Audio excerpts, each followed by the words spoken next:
están? Muy buenas noches. Hoy otra vez aquí me toca al frente de Cañoles, pero con todo este gran equipo que en la noche de hoy tiene mucho, pero mucho para aportar sobre todo lo que está sucediendo. Y por supuesto, el abrazo grandísimo a Julián Guarino y meternos de lleno ya en lo que está sucediendo en Ucrania. Este conflicto que empezó ya hace un tiempo, esta invasión que se venía anticipando y que finalmente llegó lamentablemente hace 4 días. Hoy con la cuarta jornada, ¿en qué situación nos encontramos? ¿Qué es lo que puede llegar a pasar? Bueno, la idea es echar un poco de luz sobre esta situación, sobre este cuarto día, lo que sucede al día de hoy, lo que se viene, porque la confusión también respecto de la información es muchísima. La verdad que ha sido mucha, desde el inicio, en realidad desde la previa podría decir, ¿no?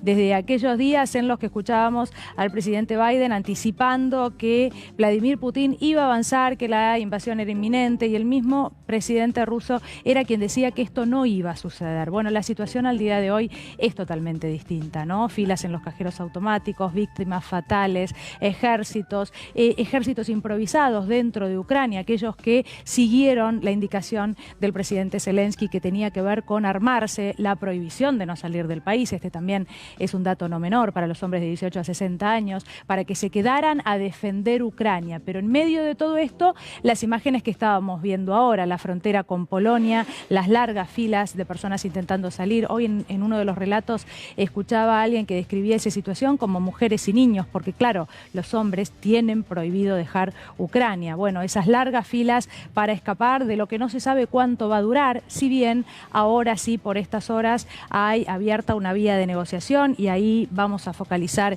en instantes nada más. También vamos a abordar lo que está sucediendo con la política a nivel nacional y quienes se han expresado en las últimas horas, entre ellos la vicepresidenta de la Nación, Cristina Fernández de Kirchner, porque no lo había hecho hasta ahora. Pero lo vamos a ver sin antes dejar de contarles. Quería terminar con esto, contándoles que sí, se ha abierto una vía de negociación, pero todo esto se da también en medio de bombardeos y en medio de la amenaza de Vladimir Putin de avanzar con lo que podrían ser las armas nucleares. También, por supuesto, este es el contexto en el que se va a dar esta negociación, que no sabemos, y por supuesto vamos a consultar con un analista internacional qué resultados puede dar. Pero vamos ya a los tweets de la vicepresidenta de la Nación, Cristina Fernández de Kirchner, que en un largo hilo lo que expresaba es lo que ven en pantalla. A 40 años de Malvinas y a 8 del conflicto entre Ucrania y Rusia por la península de Crimea, refrescando la memoria de algunos y algunas. Sigo porque es bastante largo. En el año 2014, siendo presidenta de la Nación y Héctor Timerman, nuestro canciller, Argentina formaba parte en carácter de miembro temporario del Consejo de Seguridad de la ONU. En ese año, el día 15 de marzo, se trató en dicho organismo una resolución presentada por Estados Unidos que exhortaba a la comunidad internacional a no reconocer el resultado del referéndum por la independencia de Crimea, previsto para el domingo 16 de marzo de ese mismo año. Sigue. Ese día, 13 de los 15 países miembros del Consejo de Seguridad, entre ellos Argentina, votaron a favor del texto presentado por Estados Unidos que defendía la soberanía, la independencia, la unidad y la integridad territorial de Ucrania. O sea, Argentina apoyó a Ucrania basada en el principio de integridad territorial, pilar del derecho internacional. Rusia, uno de los 5 miembros permanentes con derecho a veto, ejerció dicho privilegio y se pronunció en contra. China se abstuvo. Y en este episodio que relato, dice Cristina Fernández de Kirchner, y acá termina, radican los dos principales problemas que afectan la seguridad y la paz globales. El doble estándar de las grandes potencias en materia de derecho internacional a la hora de tomar decisiones. Remember Malvinas y el referéndum de los Kelpes, y continúa. La doble vara, dice Cristina Fernández de Kirchner. Creo que va a ser un concepto que va a estar presente constantemente esta noche y hasta las 12 de la noche, porque lo ha estado durante todos estos días, desde que comenzó la invasión rusa. Los medios de comunicación tomando parte, más allá de lo que pasa con la información concreta, pero tomando parte con una mirada a veces injusta respecto de lo que dicen las normas, de quiénes son los que transgreden esas normas o esos acuerdos internacionales o que regían hasta el momento en un territorio que, recordamos, desde el año 2014 se mantenía en conflicto. Párrafo aparte, ¿no? Una situación a la que el mundo no prestaba atención tampoco y con la que Rusia y Ucrania sí convivían constantemente. Seguimos avanzando y les hablaba de la política a nivel local, porque claro, aparece Mauricio Macri en el día de hoy. también a través de Twitter. Días atrás comienza su tuit, pero se había expresado respecto de Corrientes, de los incendios en Corrientes, ¿se acuerdan? Bueno, para sacar tajada también, ¿no? Respecto de esto que estaba pasando. Ahora, lo que dice es, días atrás Argentina eludió expresar una condena rotunda a la invasión que Rusia lleva a cabo. El comunicado se escabulló en jerga diplomática para evitar hablar de invasión, guerra, habla de vientos de guerra, ofensiva y de la violación de la soberanía territorial de Ucrania. Sigue diciendo Mauricio Macri, con la misma táctica sigilosa, el presidente Alberto Fernández también esquivó en Twitter condenar a Rusia, a Putin y hablar de invasión.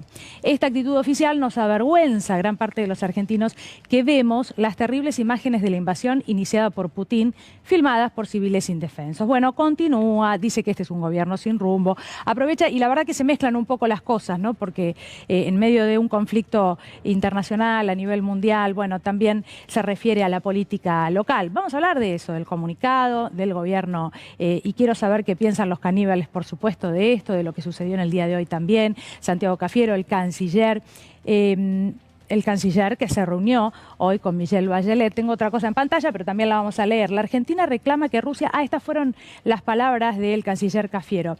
La Argentina reclama que Rusia cese su accionar militar a Ucrania. Así lo señaló el canciller Cafiero en una entrevista con Clarín, que fue publicada en el día de hoy, una extensa entrevista allí en el marco del encuentro por los derechos humanos con Michelle Bachelet. Y bueno, se trató, por supuesto, este tema. Quien también se expresó fue Sergio Massa. Vamos a ver lo que dijo Sergio Massa también en los últimos días, en realidad, pero contundente respecto a lo que está sucediendo en Ucrania, la invasión rusa.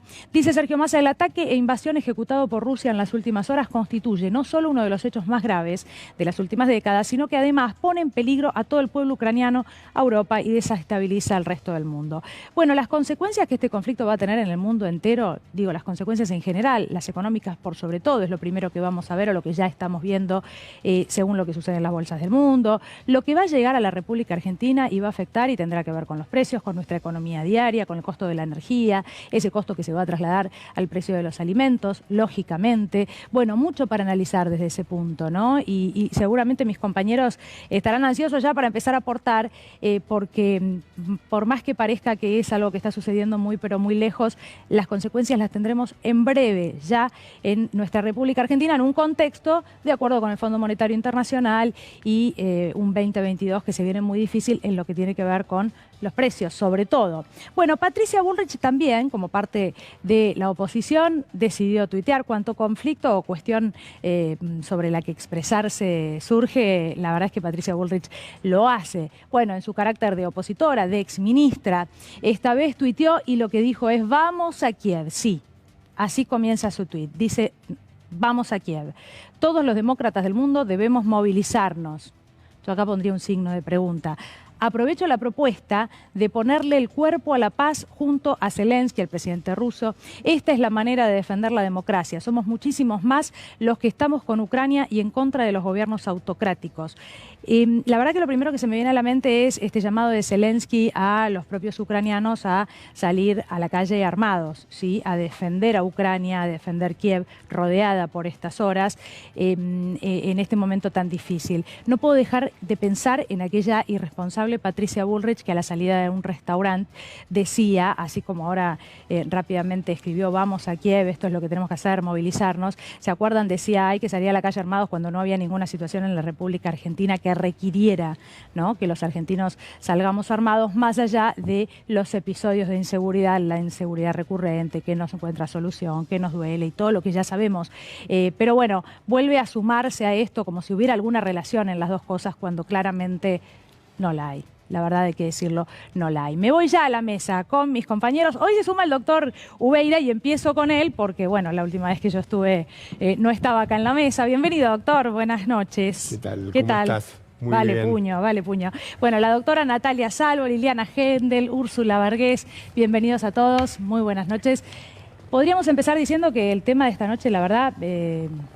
está tan rodeado todo de una tristeza profunda, ¿no? De un tema del que preferiríamos no tener que hablar, pero la verdad hoy es lo que nos toca. Y en medio de esto, la confusión en el marco de la información que recibimos constantemente, fake news y demás, amerita que empecemos a intentar aclarar un poco, ¿no?, lo que está pasando. Doctor, ¿comienzo con usted esta noche? Sí, lo que me puso más contento de todos los tweets es el de Patricia Bullrich, a ver, se va a Kiev y se queda, ¿no? Decía vamos a Kiev, yo pensé que era vamos Kiev, no, era vamos a Kiev. Claro, ojalá, vamos a Kiev, nos tomamos un... Ojalá no se quede. No sé cómo va a poder ir, hay que avisarle. Sí, por un lado. Todo muy estereotipado, todo muy... En verdad, Me dicen que se te apagó el micrófono. Me dicen, no se escucha, bueno, decía todo muy estereotipado. Sí, la sensación es de como una sobreactuación cada vez que hay un tema, ¿no? Decía yo, Corrientes, lo que surge. Nati, voy con vos hasta que solucionemos lo de... Sí, cómo no. No solamente aclarar por la profusión de información y de falsa información que existe en todos los medios y la liviandad a veces con la que se opina sin el conocimiento adecuado, no solamente en términos bélicos, sino de política internacional. Pero digo, hay que aprovechar para ver que una vez más esta oposición que tenemos es absolutamente destructiva, realmente tiene poco interés por lo que sucede aquí en el mundo y que estos mismos personajes, que por ejemplo Patricia Bullrich, Mariana Zubik también se expresó, un tal Milman que hoy en día salió una nota para decir que conjuntamente con el procurador bonaerense de la provincia de Buenos Aires, con la AFI, con jueces también armaba causas y también quería la prisión de sindicalistas. Gerardo Milman era parte del Ministerio de Seguridad. Bullrich, para quien no sepa de quién digo, habla. para no tomar con liviandad y volver siempre al mismo, opinar con seriedad de ciertos temas. Nadie va a estar contento con un conflicto bélico, pero hay algo que dijiste vos, Dani, que me parece central, que es, atrás de la guerra, desde ya que hay motivaciones económicas, hay historia de un Estados Unidos que creía que era unipolar o había vuelto a la unipolaridad luego de la finalización de la Guerra Fría.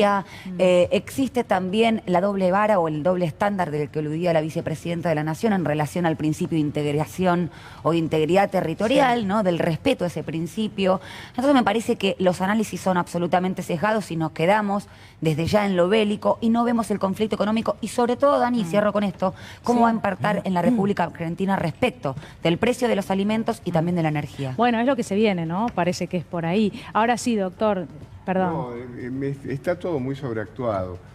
Por el otro lado, me llama mucho la atención lo de Macri. Seguramente lo va a llamar en orden su patrón, que es Donald Trump, porque Donald Trump salió a bancar a Putin desde cualquier punto de vista. O sea, hay un enorme nivel de desinformación sobre cuál es la realidad de lo que significa el conflicto de Ucrania y cuál es la trascendencia del tema. Y es normal que eso ocurra porque ocurre en una jurisdicción de la cual, digamos, no se habla generalmente nada o poco de este tema. La realidad es que Ucrania conformó parte de la Unión Soviética a partir de que Lenin decidió de que se creara un Estado, que el Estado ucraniano. Ucrania y Rusia es lo mismo, es un solo corazón porque el eslavismo nace en el año 883 prácticamente como unidad en Ucrania.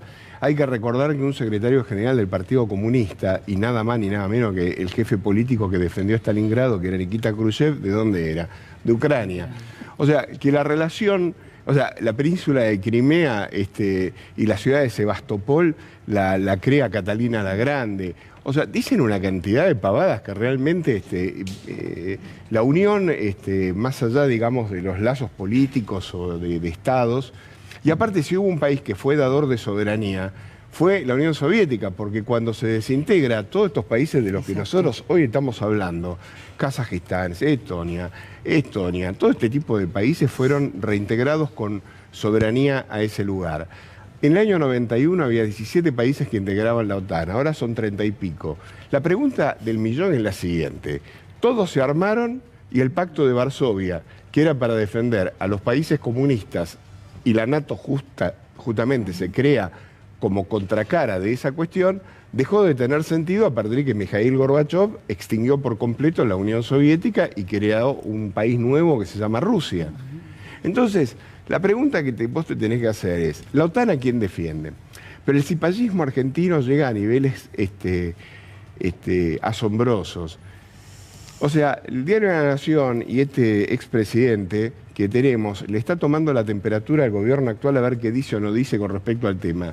¿Con quién se creen que enfrentaron los soldados argentinos en Malvinas? Enfrentaron al Reino Unido de Gran Bretaña y la OTAN. Y cuando le pegaron a los barcos, vino el Saratoga, que era un portaaviones norteamericano, prestarle asistencia.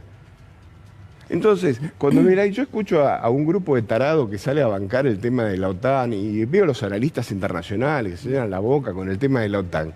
La OTAN no es ni más ni menos que un asesino serial despiadado dentro de Europa y de países que limitan con Europa.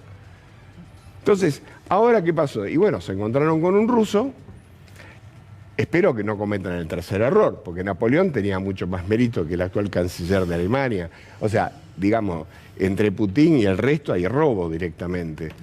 Del otro lado, por lo menos, estaba Churchill, estaba De Gaulle, había otro tipo de cuestiones.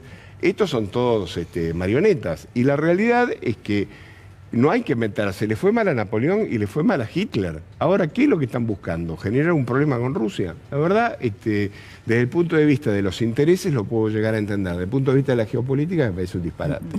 Es complejo, ¿no? Y da la sensación de que en muchos análisis hay mucha información que falta, de manera preliminar, ¿no? Y también que los medios están adoctrinados, en el sentido que justamente decía el doctor Ubeira. Úrsula, para que arranque por donde quieras, porque la verdad hay de todo. Hay de todo, Hay sí. de todo. Bueno, de hecho, hace un ratito estaba viendo ya en las redes sociales, por ejemplo, en Twitter, en las cuentas de, por ejemplo, RT, de información de Rusia, ponen medio afiliado al gobierno ruso, ¿no? Ya como para empezar a marcar diferencias. Claro. Digo, yo de la oposición sabía que iban a reaccionar así. Para ellos siempre, obviamente, el cipallismo y ser el parque de atrás de Estados Unidos era una obviedad. Siempre quieren tomar partido. Ahora, a mí lo que me llama la atención es un presidente de Estados Unidos saliendo a decir que ningún país tiene derecho a invadir a otro país. Es como Macri diciendo que nadie tiene derecho a espiar ilegalmente a nadie, ¿no? Bueno, tomar deuda. Pero, sinceramente, si hay algo en la historia de Estados Unidos, son los bombardeos, las invasiones, las guerras, los desastres que han hecho para luego levantar la mano y decir, bueno, no había armas, ¿no? de destrucción masiva, bueno, nos equivocamos, lo acaba de pasar en Afganistán, el bombardeo a Yugoslavia. Me parece que estamos asistiendo también a una gran hipocresía mundial, donde Estados Unidos puede hacer lo que quiera, cuando quiera, expandirse, no cumplir tratados, y cuando hay otro, y vuelvo y señalo, ¿no? A nadie le gusta, obviamente, un conflicto bélico. Yo no estoy diciendo que lo que está haciendo Rusia está bien, soy una mujer de paz, pero me parece que toda esa sobreactuación, sobre todo también mediática, en contra de las medidas que tomó Putin, me parece que si hubiese sido Estados Unidos estaríamos calladitos como cuando cada vez que entró a un territorio y lo destrozó. Yo creo que ni siquiera estaría mediatizado, ese es otro de los grandes síntomas, ¿no? Estamos asistiendo a eso una vez más, digo yo, ¿no? Para mí no es sorpresa. De hecho, para mí era sorpresa escuchar a un periodista que cuestionaba a el vocero de los Estados Unidos sobre la información de inteligencia que estaba dando, donde decía, hoy va a invadir Putin. Hoy. Y el periodista, sentado, un periodista de años, se atrevía a cuestionarlo y le decía, pero lo mismo dijeron en una gran cantidad de oportunidades, basándose en la información que tienen los servicios de inteligencia norteamericanos y que después no resultaron ciertas, ¿no? Las armas nucleares, bueno, todo lo que siempre ponen como argumento, Estados Unidos pone como argumento. Y la verdad mi sensación era, esto fue históricamente así, esto no debería ser una sorpresa. Tal vez hay quienes ahora empiezan a darse cuenta o empiezan a verlo de una manera diferente. Son unos pocos, claro, porque los diarios en el mundo todos hablan de lo mismo y me parece que de manera unánime condenan a Rusia. No sé qué piensan ustedes, Lili. No, pienso que la guerra siempre es el dolor de las personas que no se ven, las historias personales, esas imágenes que muestran, en este caso en particular, porque quien invade es Rusia, es interesante. Depende de la ideología de quien está atacando, muestran las fotos del invadido o del invasor. También es interesante observar eso, pero quería retomar lo que planteábamos de la oposición, de cómo la oposición en la Argentina toma cualquier cosa para atacar, deslegitimizar cualquier cosa que el gobierno pueda estar haciendo bien. Se las arreglan de alguna manera, incluso en detalles que parecen mínimos. Una excelente profesional, médica sanitarista, con mucha experiencia en la política, cuyo nombre no voy a dar, radical ella, hoy salió a atacar en Twitter al canciller, a Cafiero, diciendo que avalaba la subrogación de vientres. un despropósito porque hasta aquí yo no he escuchado, ¿la leíste? Sí, por el regreso de aquellas personas que no habían he escuchado a Cafiero realizado decir subrogación absolutamente en Ucrania. nada, ni a favor ni en contra, y en todo caso, si quieren podemos discutir un tema que de verdad es muy importante. Ahora, Sí. que el canciller esté rescatando a la gente, 103 argentinas y Argentinos, argentinos que están claro. en Sí, sí, Ucrania, muchos de ellos queriendo volver. Además de estos matrimonios que fueron por exactamente la subrogación de vientres, a traer niñas, niños que se gestaron con una ucraniana. ¿Podemos discutirlo? Podemos discutirlo. Yo personalmente creo que es la explotación de los vientres pobres. Cafiero no dijo eso. Cafiero lo que está haciendo es recuperar a las y los argentinos que están en riesgo. ¿Qué dice la oposición? Chicos, aplaudan, porque la verdad es que lo que está haciendo la Cancillería es maravilloso. Sí. Cuando fue el tema de la pandemia, ustedes recordarán, y no traían a aquellos que habían quedado varados, por ejemplo, el escándalo de Edu Feynman y de toda la CLAC que se la pasó diciendo que el gobierno no le daba, no hacía lo que debía hacer, para ahora que traen a las y los argentinos resulta que no. Sí, los que se habían quedado varados viajando nuevamente con la certeza de la situación. La Pero además, situación si que existía, si no se los Era- hubiera traído, también es argumento para la oposición para cuestionar, Claro, ¿no? bueno. De todos modos, acá lo que estás diciendo, ya yo leí la nota, le es muy tirado de los pelos, porque además es juzgarlos o no traer a un argentino por algo que está haciendo y que no Pero es una además, ilegalidad fuera del país. Hay que dejarlo claro. Es lamentable que lo diga una persona, una médica sanitarista, con mucha experiencia en la política, que sabe que lo que está haciendo es embarrar la cancha. Pero estamos acostumbrados, ¿no? Nos vamos acostumbrando a estas cosas. Yo decía, cuando veo el tuit de Patricia Bullrich, y sí, se iba a subir a esto, a lo que sea, un conflicto, una guerra, bueno, y más todavía si es una guerra, porque es algo todavía un poco más fuerte, pero sucedió con los incendios en Corrientes, sucede cada vez. A modo de resumen, planteo esto de una oposición que no ha colaborado hasta el momento nunca, sino que ha obstruido constantemente. Ni siquiera para resolver los problemas que han generado. Exacto. Ni en pandemia, y qué importante hubiera sido que colaborara, ¿no? Que propusiera, que colaborara con ideas. A veces la oposición también hace esas cosas, no solo se opone.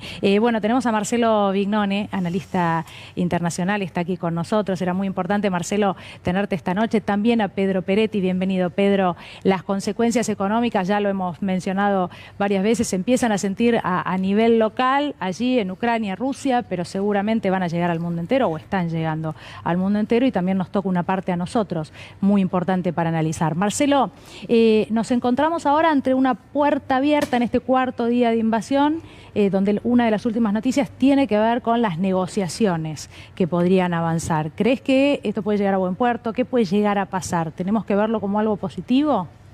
Mira, en principio muchas gracias, yo escuchaba con atención al doctor Ubeira y parafraseando un poco una consigna que se usó en Chile en estos últimos tiempos, a mí me parece que el problema principal es que la enorme mayoría de los análisis plantean un análisis de lo que sucede en la región en los últimos 30 días. Y en realidad no son 30 días, son 30 años. Este problema empieza en el año 91, cuando la Unión Soviética pierde su integridad territorial, se subdivide en una serie de países, y en esa subdivisión de países hay una serie de acuerdos entre la Federación Rusia y Estados Unidos que tenían dos temas principales. El primer tema es que la Federación Rusa no iba a objetar la unificación de Alemania, entonces dividida en Alemania Oriental y Alemania Federal, y la OTAN se comprometía a que ninguno de los países integrantes del Pacto de Varsovia fueran admitidos como integrantes de la OTAN, que es una alianza militar al servicio de Estados Unidos, que opera a partir de sus aliados europeos, pero que básicamente es una alianza militar norteamericana, que como muy bien se señaló aquí, es la alianza militar que, básicamente masacró a todos los combatientes argentinos en Malvinas en 1982, con lo cual suponer que hay argentinos que creen que está muy bien lo que hace la OTAN o que creen que la OTAN es una organización elogiable, sobre todo en este año que es el 40 aniversario de la Guerra de Malvinas, resulta un poco exótico o por lo menos un poco paradójico.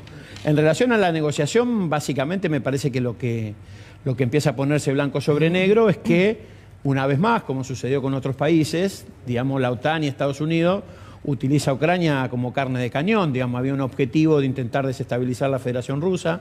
No está además de recordar que el viejo proyecto, por lo menos de la época de Bill Clinton para acá, era balcanizar la Federación Rusa, algo parecido a lo que hicieron con Yugoslavia. Yugoslavia era un solo país y después de la participación de Estados Unidos terminaron siendo 7 países. Y en realidad se pretendía hacer lo mismo, un poco, digamos, este proceso de desmembramiento de lo que era una integridad territorial de la Unión Soviética en múltiples países también se pretendió hacer sobre la Federación Rusa. Y lo que sucede ahora es que se ha generado una situación de inestabilidad absolutamente cuestionable, una situación de modificación de la situación humanitaria de la región absolutamente cuestionable, que también es válido aclarar que no empieza ahora, digamos.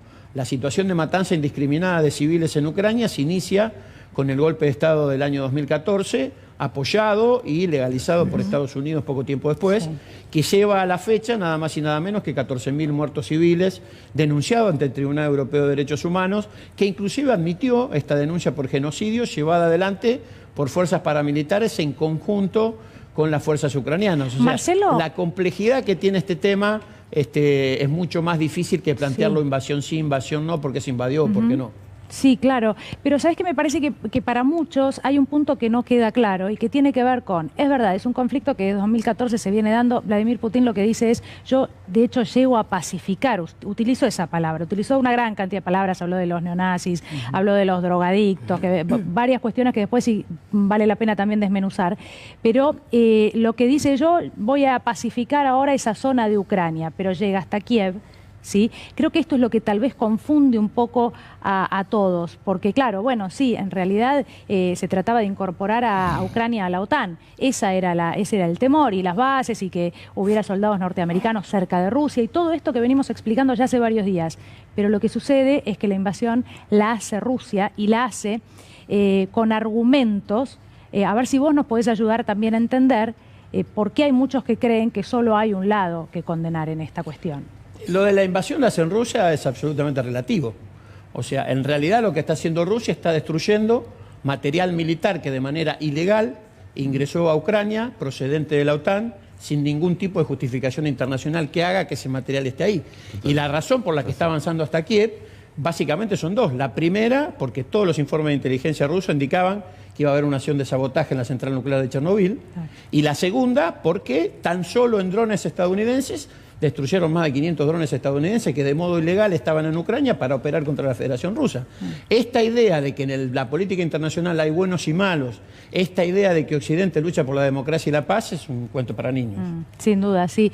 Voy con Pedro, nos podríamos quedar rato largo acá, ¿no? Porque hubo también comparaciones de Putin con Hitler, cuál es la realidad que se vive dentro de Rusia, qué es lo que hace Putin dentro de Rusia. Bueno, mucho que podemos ir repasando y lo vamos a hacer un ratito. También me parece que el tema de que sea Rusia no es menor, porque sistemáticamente escuchamos cómo, sobre todo en algún periodismo, se quiere instalar que todavía es la Unión Soviética, que estamos a nada de la Segunda Guerra Mundial, que pasó ayer, por eso alguien se pregunta por qué la existencia de la OTAN, ¿no?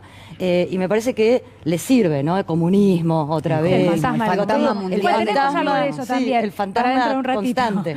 Pero mira, me voy con Pedro, porque así sabemos, abarcamos el costado económico también, ¿no? Porque Pedro, a ver, las primeras consecuencias ya las estamos viendo y hay que ver si son tales en el mundo y cuánto afecta a Rusia las medidas, ¿no? Las sanciones que hay hasta el momento. Pero nos va a llegar a la Argentina, se va a encarecer la energía, se van a encarecer los alimentos y mientras tanto nosotros, ¿cómo hacemos? Bueno, es muy pronto para sacar alguna conclusión sobre el tema económico. Depende cuándo dure el conflicto. Es un detalle muy importante. Sí. ¿Cuánto dura el conflicto? Si termina mañana es una cosa, si termina dentro de 15 días es otra, si termina dentro de un año es otra. Pero a mí me gustaría completar una cosa, si me permitís, que me parece que es el detalle nodal de este conflicto y que toda historia siempre tiene un detalle dominante y que hay que ponerlo arriba de la mesa. Y el detalle dominante de esta historia, que como bien dice Marcelo, empezó hace 30 años cuando se disolvió la Unión Soviética, es que los misiles que iban a instalar estaban a 3 minutos de Moscú. Ahora, yo te hago esta pregunta. El mundo sufrió una crisis similar a esta, que fue la de los misiles del año 1962 en Cuba, que instaló un ucraniano, que era Khrushchev, que era ucraniano de nacimiento. A los norteamericanos casi desatan la Tercera Guerra Mundial porque tenían los misiles puestos en Cuba. Ahora, te podés imaginar que a los rusos tampoco les gusta tener misiles a 3 minutos de su territorio. Lo explica muy bien Putin en una de las conferencias de prensa de los últimos días, que dice, ¿qué pasa si yo voy a México, si yo voy a Cuba, si yo me instalo en Canadá con bases en todos los países limítrofes? Eso ya pasó, pero te voy a decir otra cosa que me parece muy importante. Yo creo que el problema acá está mal denominado. No es la guerra contra Ucrania. Acá la guerra es contra la OTAN. Como muy bien lo explicaba recién Marcelo, el que está atrás de todo esto, el que llevó material ilegal ahí, el que está propiciando constantemente, este es el conflicto más previsible que tuvo después de la caída del muro de Berlín y el más fácil de analizar. Independientemente, que hay que decirlo como dijo Liliana, la guerra, como decía un viejo pensador barrial, la guerra es una bolsa de mierda que jede, la agarrés como la agarrés, siempre jede.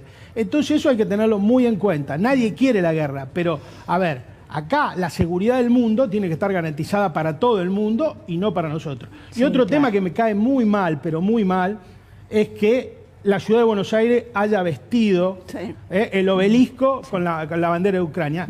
No se puede tomar partido así, y menos tomar partido por la OTAN, porque la que está atrás de esto es la OTAN, que como bien decía el doctor Ubeira, mató a los chicos en la Malvina, tiene una base con un submarino nuclear en la isla Malvina, tiene soldados instalados en la isla Malvina, y entonces, claro, siempre va a ser repudiable la actitud de un dirigente como Putin que defiende la soberanía de su pueblo y defiende la seguridad de su pueblo. Imagínate, si Bullrich estuviera en lugar de Putin, pero la entrega mañana, deja poner un misil ahí en el coso. Digo, eso es muy importante tenerlo en cuenta. Y quiero concluir con esto, que me parece también importante. Yo creo que la decisión que tomó Putin, esté sentado ahí Gandhi, esté sentado Mandela, esté sentado Juan Pérez, la tomaba igual si el concepto central es defender la soberanía de un país. Ahora, si es entregarla, puede hacer lo que hizo Yeltsin, que admitió que se desmembrara sin más la Unión Soviética.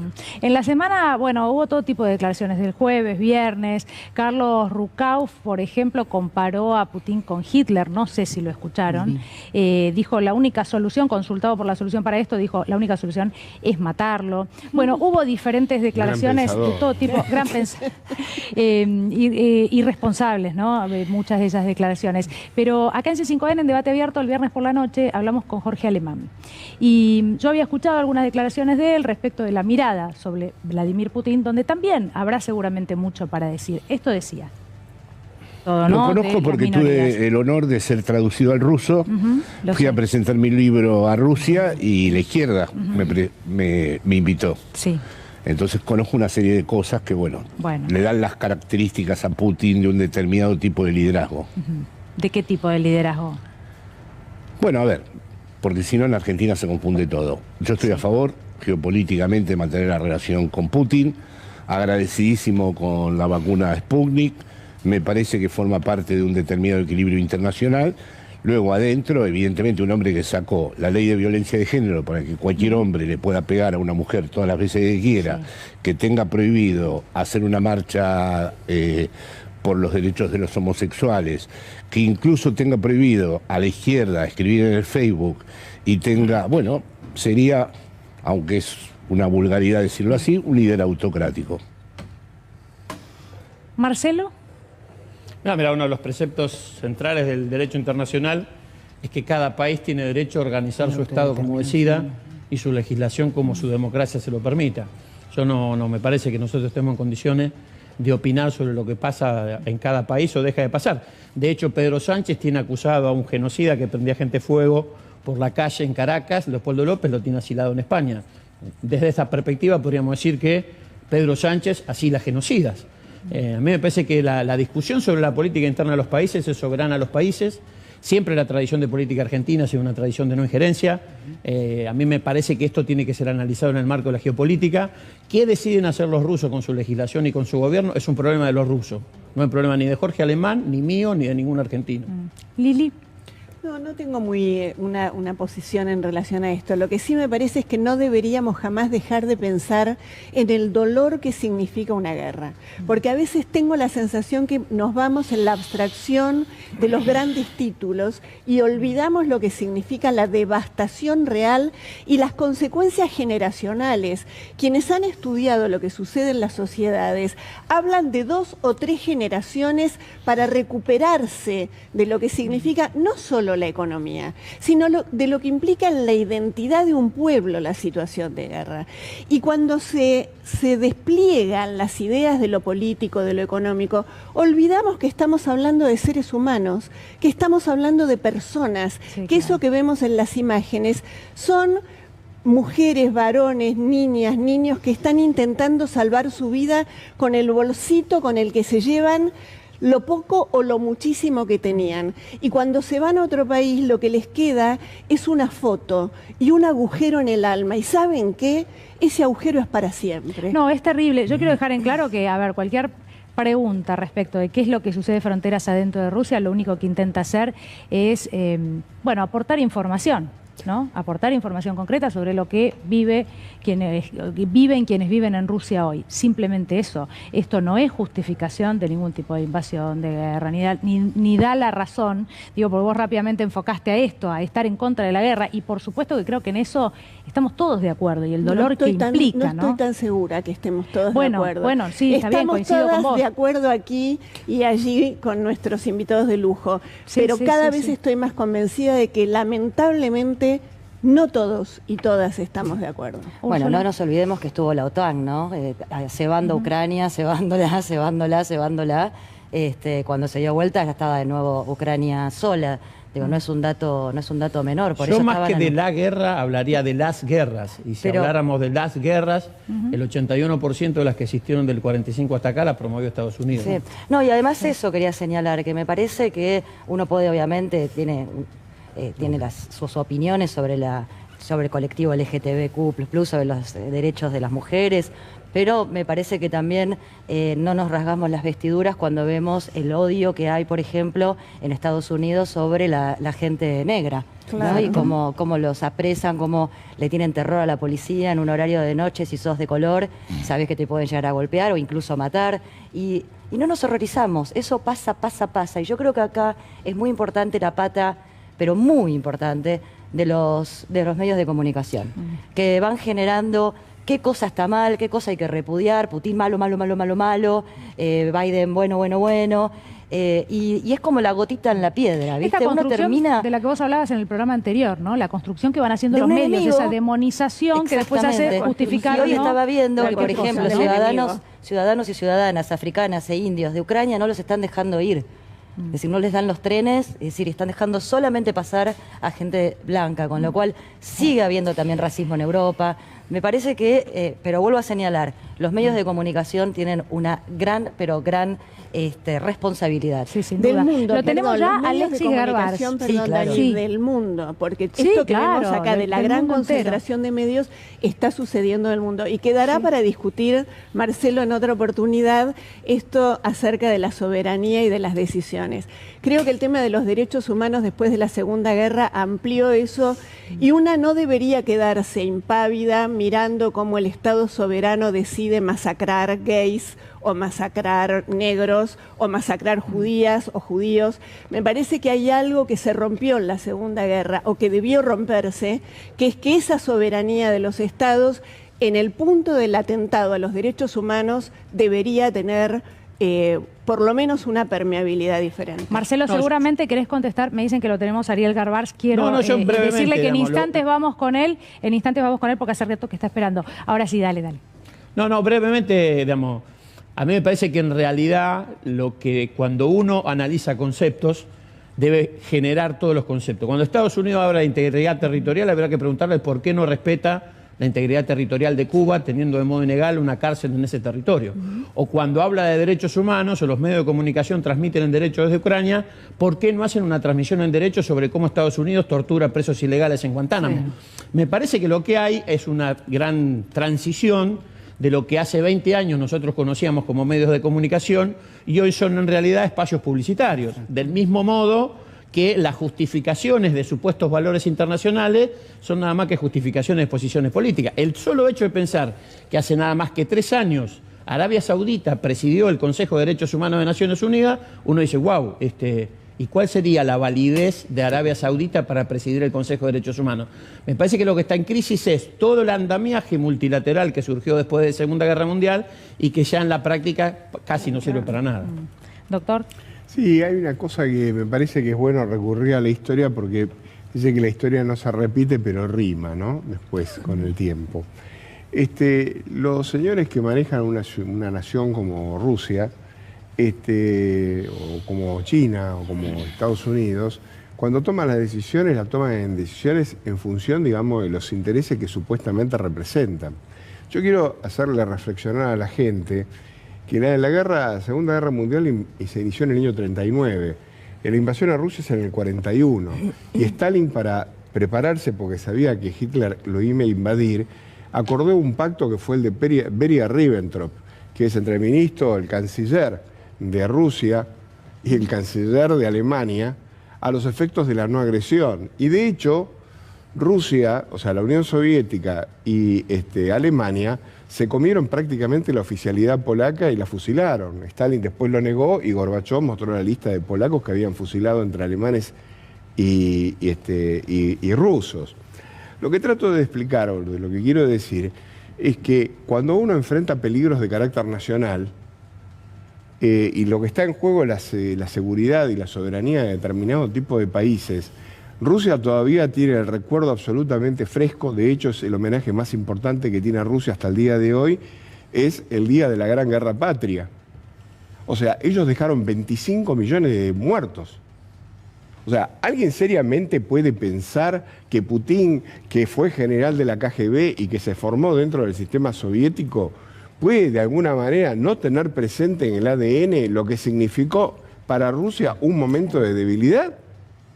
Entonces, cuando sacan las cuentas y suman y restan, hay que tenerse cuenta de que Putin será desagradable, no le gustarán los homosexuales, habrá 50.000 cosas que podemos llegar a discutir, machistas, las tendrá todas. Pero hoy por hoy está consolidado en Rusia, teniendo claro en su ADN que cuando hubo una equivocación, Rusia la pagó cara. Y lo pagó con Napoleón primero y después la pagó con Hitler. Y todavía hasta el día de hoy pensamos que los que recuperaron Europa y salvaron Europa fueron el desembarco de Normandía, que no tengo ninguna duda que fue una cuota importante, pero los que pusieron la carne para defender y sacar adelante el tema de la guerra en Europa fue precisamente el pueblo ruso. Entonces, digo, cuando uno mira la totalidad del problema, no va a permitir Putin, bajo ningún punto de vista, que le pongan una central balística a 3 minutos de su casa. No le va a pasar. O sea, eso que se lo saquen de la cabeza. Por eso que la OTAN llegó hasta los bordes de Ucrania y lo saludan desde acá. Porque saben que si colocan un pie dentro, y los acaba de amenazar en el día de antes de ayer, le dijo, van a tener una represalia como nunca la padecieron en su historia. Lo tenemos ahora sí, Ariel Garbars, porque claro, hay otra guerra que parece que tiene que ver con lo cibernético, una ciberguerra, algo que hasta ahora algunos tal vez conocían, a otros nos fue sorprendiendo de qué manera se podía avanzar entre los países para generar consecuencias. Bueno, ahora veremos, ¿no? Ariel nos va a explicar qué tan graves. Ariel, buenas noches, acá Daniela te saluda. ¿Qué tal? Buenas noches, Daniela. Gracias por atendernos. Buenas noches, caníbales. Bueno, todos te saludan acá. Ariel, a ver, ¿de qué estamos hablando cuando hablamos de una ciberguerra? Mirá, estamos hablando de lo que menos nos imaginamos, en realidad. Porque la fantasía es que en la ciberguerra hay computadoras que atacan a otras computadoras, que esas computadoras controlan misiles, barcos, aviones, vehículos terrestres, y que cada vez más dependen de computadoras y pueden ser dados de baja. O también nos imaginamos que se ataca al enemigo dando de baja sistemas estratégicos, eléctricos, hospitales, etc. Y más ahora que existe el Internet de las cosas, donde máquinas automáticamente atacan a otras máquinas y muchas veces toman decisiones sin intervención humana. Pero sin embargo, la primer víctima de una ciberguerra es la verdad. ¿Por qué la verdad? Porque el mejor golpe que se le puede dar al enemigo es justamente atacar esos medios de información que tienen y que tratan de informar, de contar qué es lo que está pasando. Ejemplo concreto, la directora de la Comisión Europea, Ursula von der Leyen, lamento Úrsula que tenga tu mismo nombre, acaba de anunciar que va a bloquear al canal de televisión RT, ruso, que tiene más de 20 millones de suscriptores de habla hispana, que va a atacar a Sputnik, y de hecho lo hizo. Y hubo un ataque de denegación de servicios que no es Anonymous, o sea, fue anunciado, sabemos quién lo hizo. Lo hizo la Unión Europea, y lo dijo claramente, dijo textualmente que lo hace para evitar difundir mentiras con el fin de justificar la guerra de Putin. Es decir, si yo ataco a aquellos medios que tratan de llevar la verdad a todo el mundo de qué es lo que está ocurriendo, ya di la primer piña en esta guerra, que es justamente tirar abajo la verdad. O muchas veces decir la verdad a medias.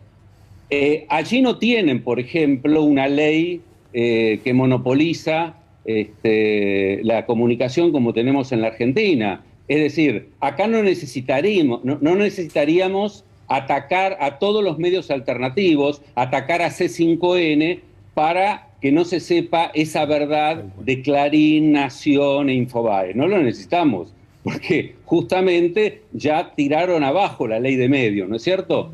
Pero en este conflicto entre Ucrania y Rusia sí es necesario, porque las voces de los medios rusos llegan a Europa y viceversa, de los europeos llegan a Rusia.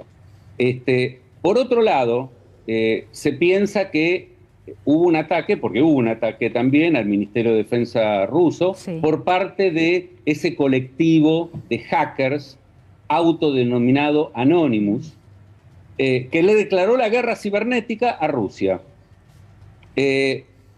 Analizando nosotros acá, justamente en Estados Unidos, donde me encuentro, las características del ataque, se hizo desde varios millones de computadoras en forma simultánea.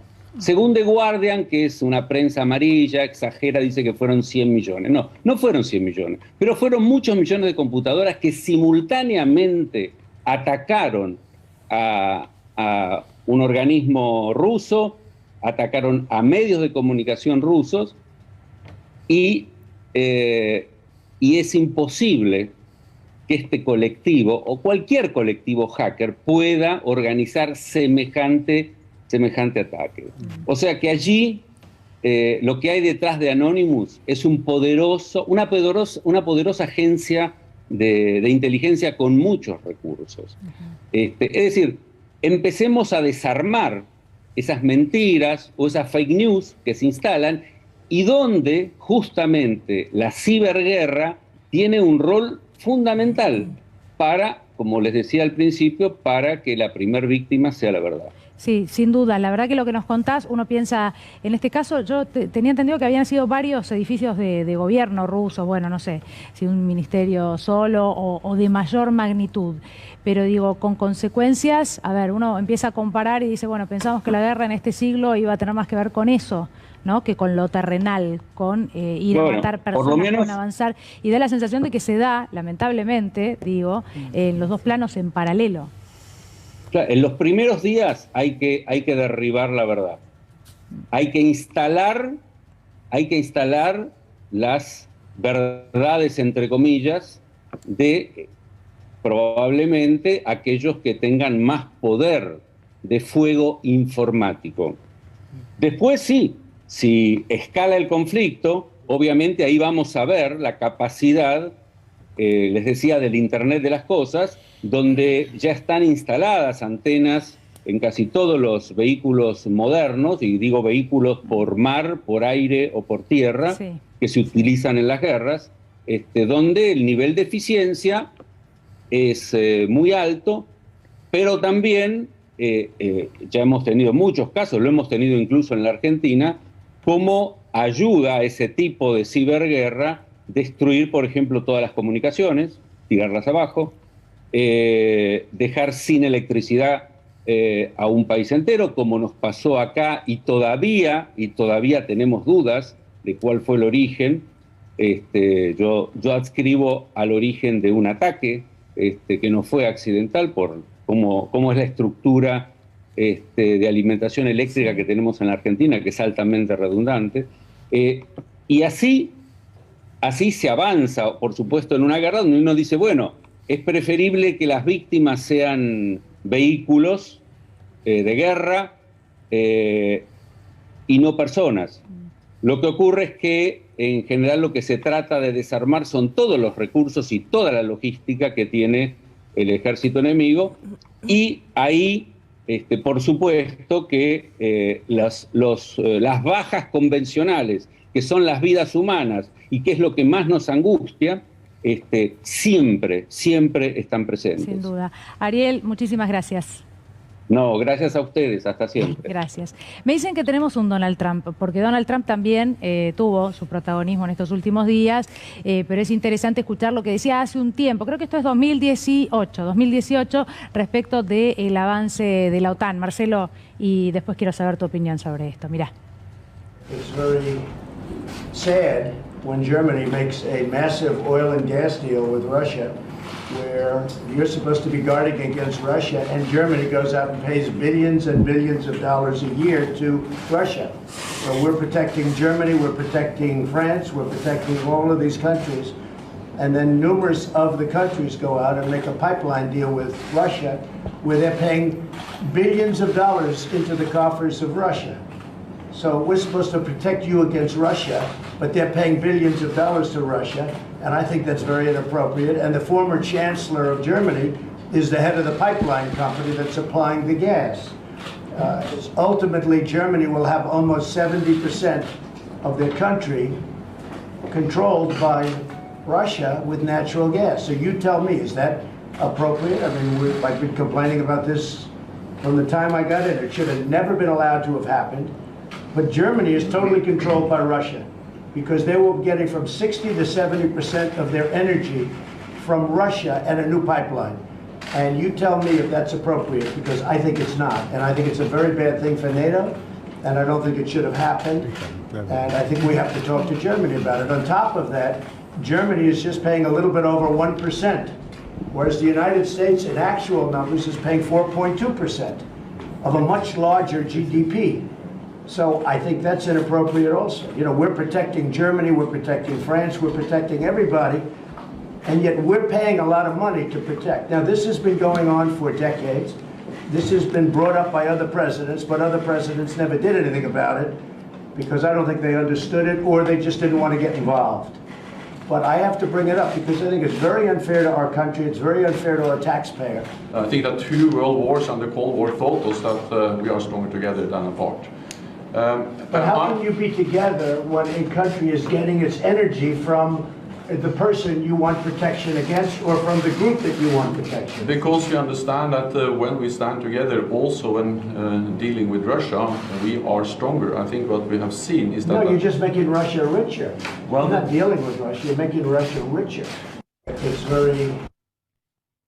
La verdad que pone la piel de gallina por la practicidad de todo lo que dice, ¿no? Decía, más claro, echarle agua al doctor Ubeira. Claro, es eso. Sobre las razones y las motivaciones. Marcelo. Trump fue el primer dirigente importante de Estados Unidos que asumió en términos prácticos que Estados Unidos atraviesa una etapa de pérdida de influencia manifiesta en el escenario internacional. Producto de lo cual decidió cerrar las fronteras a las manufacturas chinas, porque la industria norteamericana no es competitiva y estaba perdiendo puestos de trabajo de manera acelerada, eso que se conoce como la white trash, la basura blanca norteamericana, que es básicamente la base electoral con la que él llegó a la presidencia, la que ha quedado sin trabajo. Lo que nosotros vemos caricaturizado como Homero Simpson, que es un tipo de habitante norteamericano que ha sido históricamente el protagonista del gran sueño americano y que hace 3 generaciones que ya no tiene trabajo. Fue el primero que se dio cuenta que no había manera de condicionar a Corea del Norte si no era por un acuerdo a partir del manejo de energía nuclear y de bombas nucleares que Corea del Norte tenía.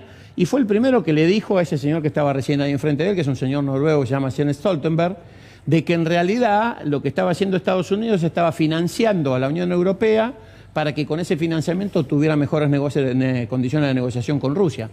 ¿Qué quiero decir con esto? Que además hay una cantidad de situaciones que son un poco más específicas y un poco más finitas, si querés, pero la principal contradicción que existe entre la OTAN y la Unión Europea es que la OTAN la manejan 2 países que son Noruega y Reino Unido, que no tienen ningún problema de energía porque son los dos países principales productores de petróleo en mar abierto del mundo, y la padece la Unión Europea, Francia y Alemania. Alemania, que tiene enormes problemas de energía, y Francia, que tiene una fecha fija porque tiene el 75% de su energía domiciliaria producida por energía nuclear y tiene que por ley cerrar todas sus plantas nucleares en el 2030. Lo que hace aún más inexplicable la actitud de Europa y Alemania de hacer esta especie de servidumbre con Estados Unidos, totalmente contraria a sus propios intereses nacionales y de sus ciudadanos, en lugar de haber aprovechado esta oportunidad para ponerse en el lugar de mediador de la paz y tratar de armar lo que un poco Angela Merkel planteó antes de irse y pocos escucharon, que decía que había que desmilitarizar los países que del Pacto de Varsovia habían ingresado a la OTAN y que había que armar un colchón de paz donde la Unión Europea tuviera el rol de árbitro entre Rusia y Estados Unidos en territorio europeo. Obviamente la diferencia de jerarquía política entre Angela Merkel y este señor ahora que dirige Alemania es la misma que puede haber entre Maradona y el 10 de Newell, para no ofender a nadie que hay en la actualidad. Pero me parece que también hay una situación de una falta de conocimiento muy grande, y me parece que el grueso de los analistas, con todo respeto, creen que el mundo termina en Berlín y que de Berlín al este hay solamente una nube de gas. Algunos decían, refiriéndose a Merkel, bueno, que con Merkel esto no pasaba, nunca lo sabremos, pero lo relaciono con lo que acabas de mencionar, y también con la debilidad de Biden. ¿Cómo lo ves eso? ¿Cómo ves su Biden posición? es un señor casi octogenario. O sea, el principal problema que tiene Estados Unidos es que Estados Unidos tiene una situación de inestabilidad política muy diferente a la de las otras dos grandes potencias. China y Rusia tienen liderazgos muy claros y una situación estabilizada y planes quinquenales absolutamente en marcha. Inclusive hay una cantidad de informaciones que no están del todo sopesadas. Esta idea de que Rusia padecería que la saquen del sistema SWIFT, que es el que regula los mecanismos de intercambio financiero internacional en el mundo occidental, es algo que Rusia tiene previsto hace mucho, en el marco de la organización que participa, que es la Organización de Cooperación de Shanghái, que es el ámbito más grande en términos comerciales y militares del mundo, que nuclea nada más y nada menos que a India, China y Rusia, y que acá casi nadie sabe que existe. O sea, las sanciones no los tocan, no le afectan. No es que no lo toquen. Vos imaginate cómo sería la conversación del presidente de los bancos ingleses yendo a decir a Boris Johnson: tenemos un problema, el 50% de nuestros depositantes son rusos, si le decimos que los vamos a sancionar, se van a llevar la plata a otro lugar.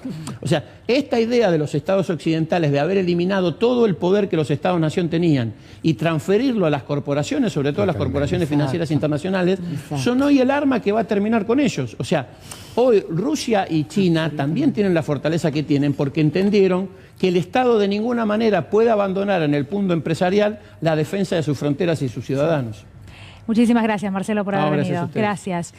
Bueno, el capítulo China también seguramente es intenso para analizar, ¿no? Me dicen que tenemos un tuit de uno de los voceros chinos, me dicen que no repita el nombre, que no hace falta, pero Li Jianzhao, por la duda, ya, ahí está, de este tuit es del gobierno oficial de China, y es interesante porque lo que dice es, bueno, la historia que no hay que olvidar, ¿no? O que no debemos olvidar, y viene acompañado de la foto que ven en pantalla. Veníamos hablando un poco de esto, ¿no? Pero ya que hablamos de invasiones, de ataques con bombas, de muertes, ¿no? Esto se traduce en la muerte de una gran cantidad de personas a través de los años, y vean desde el 45, bueno, después de la Segunda Guerra, y lo último es Afganistán, pero mira todo lo que hubo en el medio.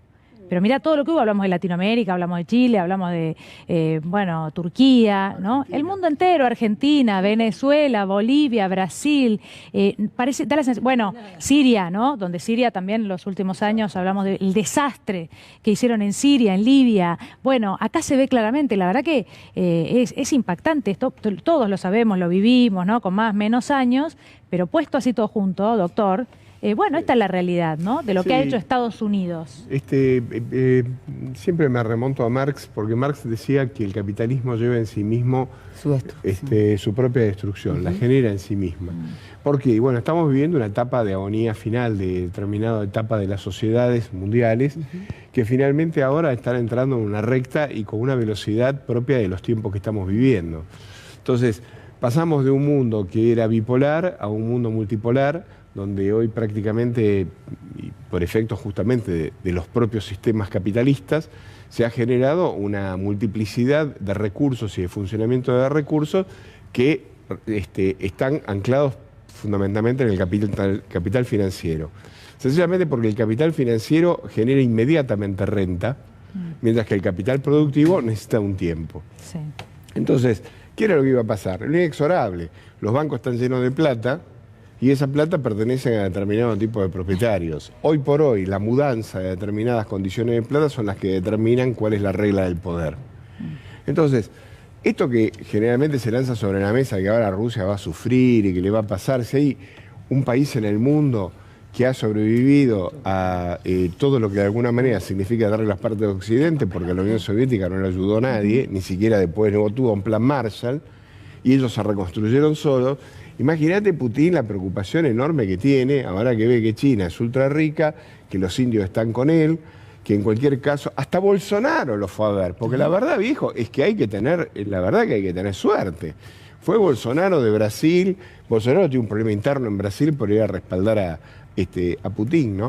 La verdad es que los norteamericanos se ve que no han aprendido la lección. Y esto que acaba de salir en ese tuit, yo lo vengo repitiendo en este programa desde siempre. Digamos, a mí los rusos hasta ahora no me hicieron nada como no sea mandarme una vacuna. En cambio, dicen que las Islas Malvinas son argentinas también. Y digamos, yo sobreviví al Plan Cóndor. Mira, tenemos un Bolsonaro, me dicen, hablando de Putin, así que viene justo para que lo escuches ahora. Mira. Estou muito feliz e honrado pelo seu convite. Я очень рад, и для меня большая честь ваше приглашение. Somos solidários. Мы испытываем чувство солидарности с Россией. Muito a colaborar em várias áreas. У нас имеются хорошие перспективы для сотрудничества в разных областях. Defesa, petróleo e gás. В частности, в области обороны, в области нефти и газа, agricultura, в области сельского хозяйства. E as reuniões estão acontecendo.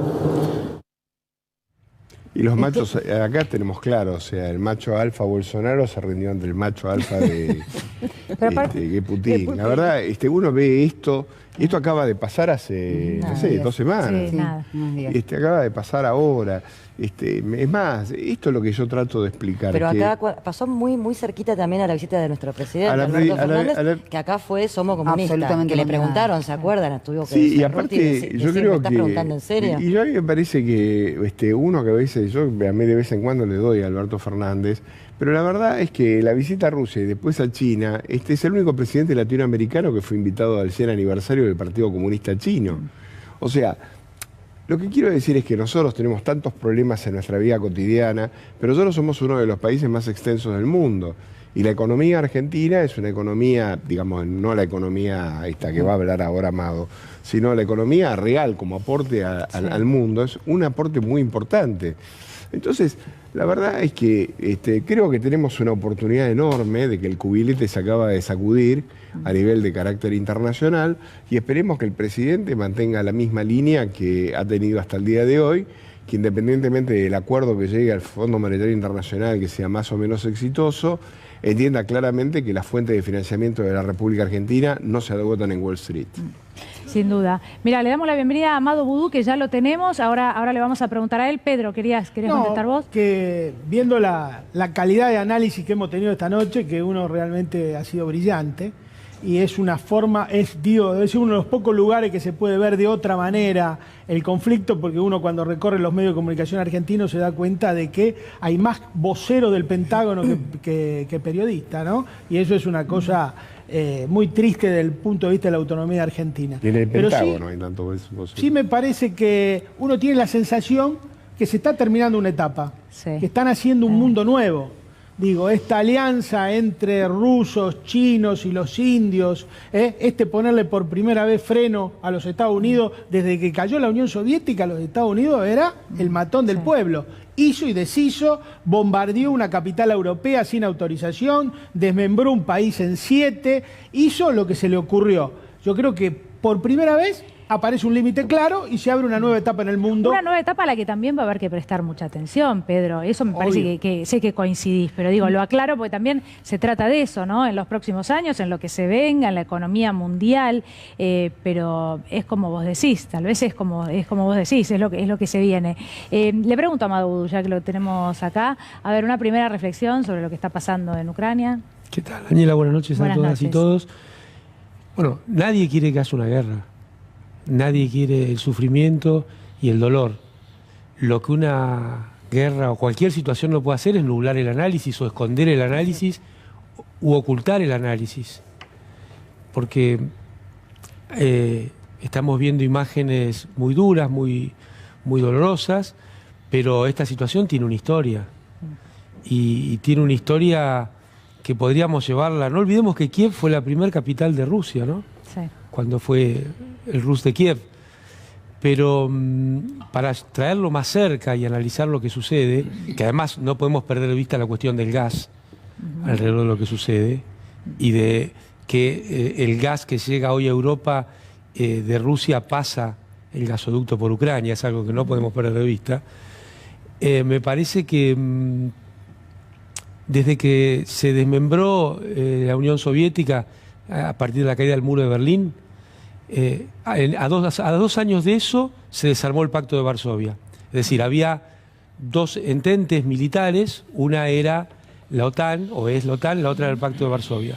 En el año 90 se desarmó el Pacto de Varsovia en forma completa. La OTAN no se desarmó hasta hoy. Primer tema. Segundo tema, desde ese momento a hoy hay 12 países que tenían vínculo con la Unión Soviética o que formaban parte de la Unión Soviética, que hoy forman parte de la OTAN. Los 3 estados bálticos, Estonia, Letonia, Lituania, 5 de los países que la OTAN misma forzó a que se divida la ex Yugoslavia, y después algunos otros países como Polonia, Bulgaria, Hungría.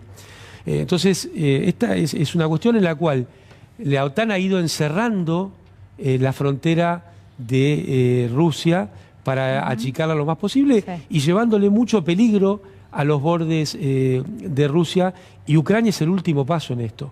Y es un paso no menor porque la OTAN pretende que Ucrania se incorpore a ese tratado militar que no tiene contraparte. Es un tratado militar que no tiene contraparte. Tan no tiene contraparte que en las Islas Malvinas, usurpadas por un país que forma parte de la OTAN, hay una base militar que no tiene ninguna razón de ser más que la hegemonía de la OTAN y el peligro militar para el resto de los países del globo. Entonces, me parece que esto es algo que no puede perderse de análisis en el debate, más allá del dolor, más allá del desastre que es cualquier guerra. Amado, lo que nos toca a nosotros ahora, lo que se viene, bueno, el incremento en el costo de la energía, por consecuencia en alimentos, se lo preguntaba antes a Pedro también, pero encarado a que, bueno, a ver, se van a encarecer los alimentos en el mundo entero, esto, y habrá que ver la duración, como nos decía Pedro previamente, para no repetirnos, de este conflicto, y bueno, ahí veremos cuáles son las consecuencias. Ahora, en este momento y en este contexto, acuerdo con el fondo que entra ahora, esta semana, inicio de sesiones al Congreso de la Nación, discusión para los próximos 10 años. ¿Y nosotros qué hacemos? Bueno, esta situación agrega incertidumbre a la incertidumbre. No solo de Argentina, no somos el ombligo del mundo ni de lejos. Agrega incertidumbre en términos globales en un momento que en el mundo hay inflación. Y como toda cuestión de la vida de los países, tiene oportunidades y tiene riesgos, o agrega riesgos. Las oportunidades para la Argentina, como sucedió en la Segunda Guerra Mundial, como sucedió en la Primera Guerra Mundial, tiene que ver con la exportación de bienes primarios agrícolas ganaderos que Argentina exporta. Bueno, cuidado con ser muy entusiastas con esto si no se acompaña con aumento de las retenciones, porque lo que vamos a ver es la transmisión. 2 cuestiones vamos a ver. El aumento de la renta extraordinaria que tiene el sector en la Argentina y la incorporación a los precios de la inflación mundial a través de estas exportaciones. Ahí tenés un eje de, digamos, los pros. Sí. En los contras podemos poner las cuestiones de energía, que yo creo que acá el gobierno ha empezado a hacer algo muy importante, que es el gasoducto de Vaca Muerta hacia hacia la provincia de Buenos Aires. Esto tiene que ver con la posibilidad de usar nuestro propio gas y bajar los costos de importación de ese bien que es necesario para el sistema, o sea, la matriz energética argentina. Claro, Macri lo demoró 4 años, ¿no? Porque es algo que ya estaba en carpeta desde tiempos de Cristina. Y bueno, el gobierno ya ha puesto en marcha esa obra. Creo que este es uno de los hechos salientes de la política económica del gobierno. Ahora, también hay que ver que esto tiene mucha relación con lo cortos que van a ser los ciclos tecnológicos que vienen. A veces estamos tan metidos en el día a día que no estamos viendo que hay incorporaciones tecnológicas para modificar la matriz energética. Entonces, también veamos el interés de Estados Unidos en que Europa no use el gas ruso y llevar gas licuado que ellos obtienen del fracking y que lo comprimen para poder tenerlo en el tiempo, y esto llevarlo a Europa en los famosos barcos gasificadores. Hoy ya hay un aumento del 40% de este tipo de energía y el barril de petróleo ha superado los 100. Entonces, también hay que ver estas cuestiones. Y la otra, creo que tiene que ver con la arquitectura financiera internacional. Lo hemos dicho hasta el cansancio cuando estábamos en el gobierno, en programas como este, que la arquitectura financiera internacional que surgió después de la posguerra es un elemento de dominación y reproducción de la dominación de Estados Unidos. Y hoy lo estamos viendo con toda claridad cuando hay dos tipos de amenazas, las que hacen desde propio Estados Unidos de sacar a Rusia del SWIFT y otras sanciones desde la Unión Europea. Una mujer que tiene el mismo nombre que una de las caníbales que están hoy sentadas aquí. Entonces, queda claro definitivamente que estos organismos no son cooperativos, no son multilaterales. Estoy hablando del Fondo Monetario, del Banco Mundial. Pero son herramientas de algo dominación. en la discusión con el fondo? ¿El escenario internacional que haya cambiado? Porque algunos plantean que sí. Mira, en estos últimos días, un acuerdo que mi posición es que no es un buen acuerdo, que no ha sido bien negociado, que es muy dispar el esfuerzo que ha hecho el presidente hablando con los líderes globales, que la negociación que llevó adelante el Ministerio de Economía. Hoy vemos una nota en el cohete a la Luna, muy importante, donde aparecen muchos de estos extremos que nosotros venimos señalando hace 2 años. En una negociación uno se raspa, se raya, se enoja, sale golpeado. Una negociación donde esto no existe es una no negociación, es decir, un contrato de adhesión. Entonces yo creo que el Ministerio de Economía ha seguido lamentable ese camino. Ahora hoy aparece una nueva oportunidad, que es la incertidumbre que genera esta desgraciada circunstancia. Y lo otro positivo que venimos viendo es que desde Presidencia se viene diciendo que las tarifas, que es una de las obsesiones del Fondo Monetario, porque cuida a las empresas del sector y cuida que el presupuesto público se use para pagar deuda y no para las argentinas y argentinos. Es algo que no es nuevo. Mirá, en el 56, cuando Argentina entra al Fondo Monetario de la mano de Raúl Prebisch y de la mano de la Revolución Fusiladora, ya aparecen estos temas de la energía y del presupuesto y de tomar préstamos en esa discusión. Hoy se repiten los mismos temas. Creo que es una gran señal dentro de la desgracia que dejó Macri y desde mi humilde visión, mal que ha sido negociado este préstamo, que se diga que las tarifas nunca van a aumentar más que los salarios. Es decir, que va a haber una cláusula que crece muy por debajo de los salarios. Yo creo que no tendrían que aumentar porque han tenido aumentos monstruosos en tiempos de Macri, pero creo que esta es una buena señal en tanta desgracia en lo que ha sido lo que ha hecho Macri y su equipo, ¿no?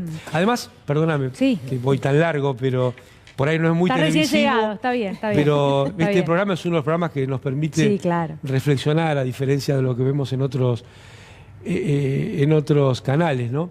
Ya hay funcionarios del fondo que han dicho en público que esto es la preparación para otro gobierno. Estos son pequeños ajustes que hay que hacer para que el próximo gobierno de otro signo haga las reformas estructurales que ellos entienden que deben imponer en la Argentina. Bueno, si me prometen que no se van a abalanzar todo sobre la mesa después de ver esto, les voy a mostrar lo que sucedía con Alejandro Fantino. Se los mostramos porque la verdad vale la pena ver lo que cuenta este entrevistado, que aparentemente se esperaba que dijera otra cosa, pero no, vean lo que pasó. ¿Cómo era vivir en los años 60, vos creciendo detrás de la cortina de hierro? Del régimen comunista. ¿Y cuál era el gusto que se podían dar ustedes? ¿Viste? El gusto familiar.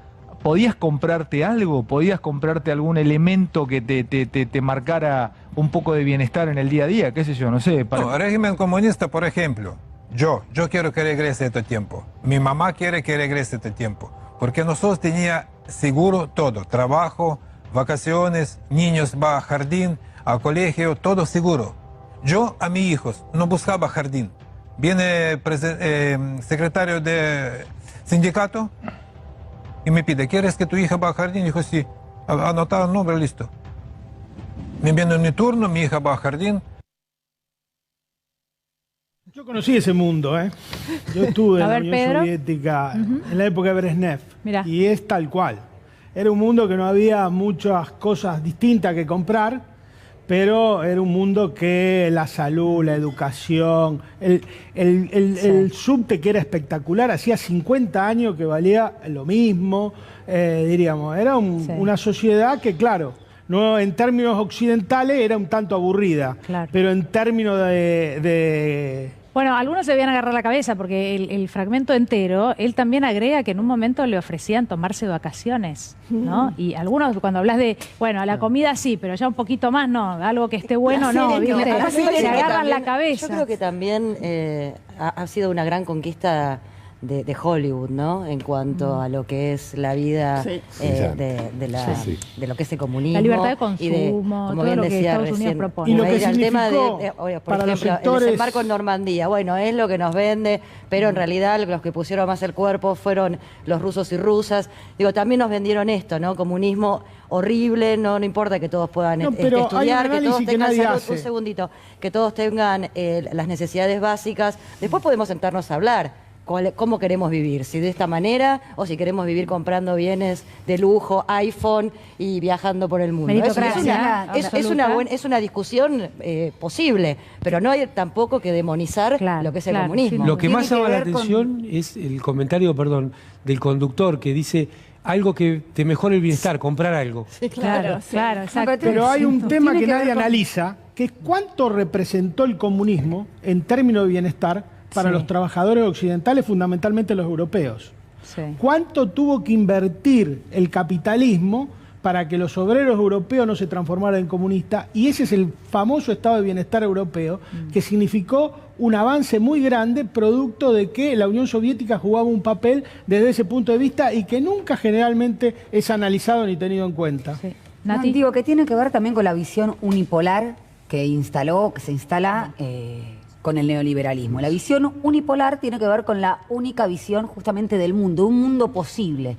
Como el comunismo internacionalmente muestra otra forma de gerenciar o gestionar el bienestar de los ciudadanos, entonces en este caso van a salir a pegarle desde los medios concentrados de comunicación, que son los mismos que instalan una visión unívoca del conflicto bélico entre Rusia y Ucrania respecto del comunismo. Por eso es el gran enemigo cultural, por eso uno a veces se encuentra azorado, porque hablan, es un temor... incluso que Liliana podría explicar, un temor fantasmático al comunismo cuando a nivel mundial no existen los términos en que lo están postulando y por supuesto no existe ese mundo horroroso que postulan desde el comunismo. Entonces acá se ata toda la cuestión, la visión geopolítica que es fundamental para analizar los conflictos bélicos y también cómo construyen sentido y subjetividad esos mismos medios de comunicación que también con el avance del comunismo, del capitalismo, no ojalá, digo que también con el avance del capitalismo lo que hacen es confundir la información o la titularidad de los medios de comunicación con los intereses económicos que están atrás. Y por supuesto que van a brevar en la formación de un sentido común acorde a esos intereses económicos y financieros. Y hay algo tan simple detrás como que la igualdad no le conviene a todo el mundo. La igualdad es algo que a muchos les va a molestar toda la vida y van a hacer todo lo posible, Incluso sobre todo hoy los en más poderosos para enfrentarse a eso. Es algo tan simple como eso, hay que acostumbrarse a que la batalla va a ser Daniela, larga. esa derecha está desembosada y postula que no todos tienen por qué ser iguales, que no todos tienen que la tener meritocracia es eso, ¿no? Exacto. Es que de alguna manera tienen que argumentar también, ¿no? Esas diferencias, doctor. Hay un comentario de Putin que me causó muchísima gracia a una pregunta que le hacen hace 2 años, 3 años, en una entrevista de un periodista de la BBC. O sea, porque estaba sentado Putin con 150.000 periodistas del mundo entero. Una vez por año se junta y todos los periodistas le preguntan, ¿no? Entonces el periodista de la BBC naturalmente hizo hincapié con respecto al tema de la actitud expansionista de Rusia y el tema de Ucrania que todavía... Entonces él dijo, mire, yo la verdad que creo que dentro de fronteras para adentro nosotros podemos un ejército donde se nos dé la gana. Yo no cuestiono qué hace Estados Unidos con su ejército. Ahora, usted dice que nosotros nos apropiamos de Crimea. Bueno, Estados Unidos se quedó prácticamente con la mitad de México. Y nadie en la vida dijo absolutamente nada. O sea, si hay un país expansionista, y si nosotros tenemos 5 bases fuera de nuestro territorio, Estados Unidos tiene 350. Entonces dice, si nosotros somos expansionistas, entonces ¿qué es lo que hay que hacer con los americanos? Y esto tiene que ver, digamos, para darle una vuelta al tema, que me parece que es importante. Hay una obra maravillosa que se llama La democracia en América, escrita por Alexis de Tocqueville, que viaja a Estados Unidos muy poquito después de producida la Revolución Norteamericana.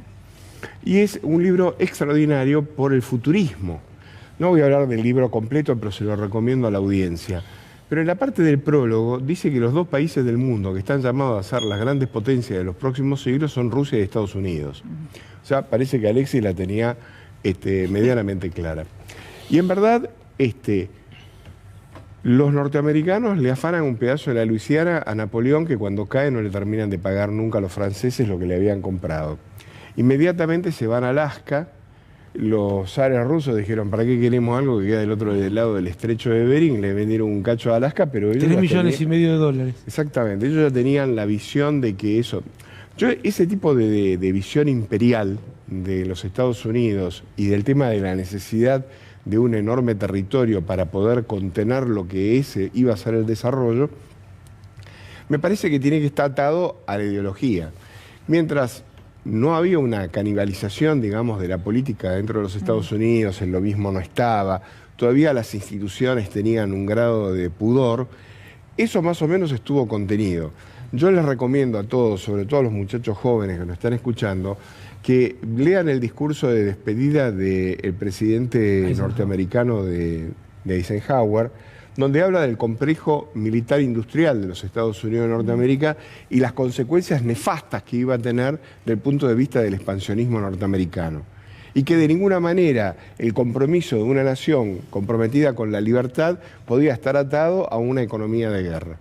Hoy claramente Estados Unidos necesita, por su propia expansión de sus ámbitos económicos, una teoría establecida desde el punto de vista económico del conflicto.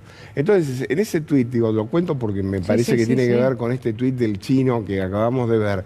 La política después del 45, hasta el día de la fecha, no la dicta el presidente de Estados Unidos, lo dicta el complejo militar industrial. Y cuando hubo un presidente que a lo mejor intentó meter el dedo, lo fusilaron desde una azotea en Dallas. Entonces, los norteamericanos cuando tienen que resolver los conflictos con sus presidentes van y los matan. El otro presidente que le generó un conflicto bárbaro era Lincoln, que el tipo estaba...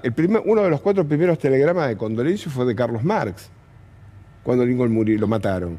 El día que había firmado la creación del servicio secreto, por primera vez. Por primera vez. Esto es lo que, digamos, me parece que es conmovedor y es bueno que la gente entienda. O sea, no lo dijo cualquier militar, lo dijo Eisenhower, que era presidente de Estados Unidos, el general de 5 estrellas y el tipo que llevó prácticamente toda la fuerza aliada a la liberación de Europa. O sea, que del tema, digamos, sabía.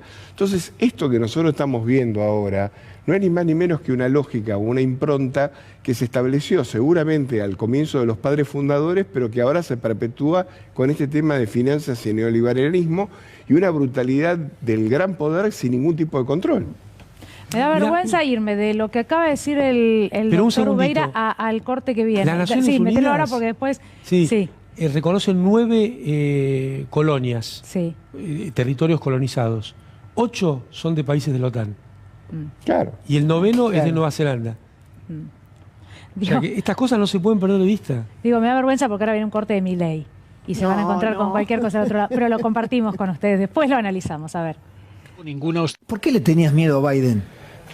Porque en general los demócratas tienen estas posiciones tibias, estas posiciones políticamente correctas, estas posiciones débiles, y cuando vos te arrodillás para conseguir la paz, sos humillado y perdés la paz. Eso lo decía el propio Winston Churchill. Sí, señor.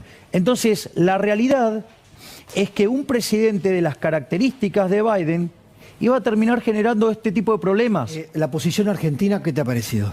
Me parece lamentable.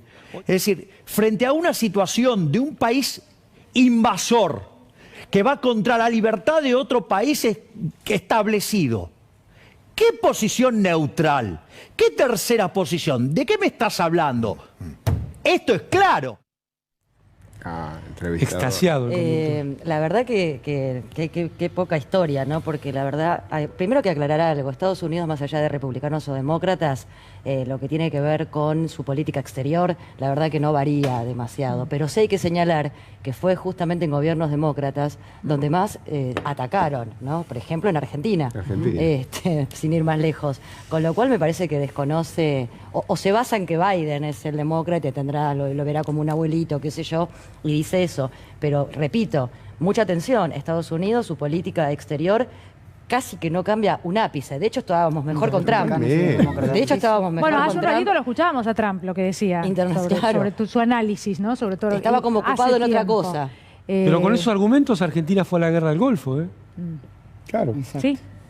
Sí, claro. No es una novedad en la Argentina que aparezca este tipo de argumentos. No, bueno, como están Las apareciendo consecuencias ahora son Patricia siniestras. Bullrich, Mauricio Macri, que en Twitter... De hecho, hay periodistas que además y me parece peligroso, porque vuelvo a este tema de la información o la desinformación, o esto de ponerle el tilde a las cuentas de Twitter que dice afines al gobierno de Moscú, y yo no veo afines a la Embajada de Estados Unidos en muchos medios gráficos de nuestro país, que también podrían ponerle la reseña sin ningún problema. Veo a periodistas serios, objetivos y coso, estar tuiteando información, pero permanentemente falsa. Y no hay gente que uno puede dudar de que se comió la curva. Me parece que lo hacen totalmente adrede, publicando falsas tapas de diario Times, que después tienen que...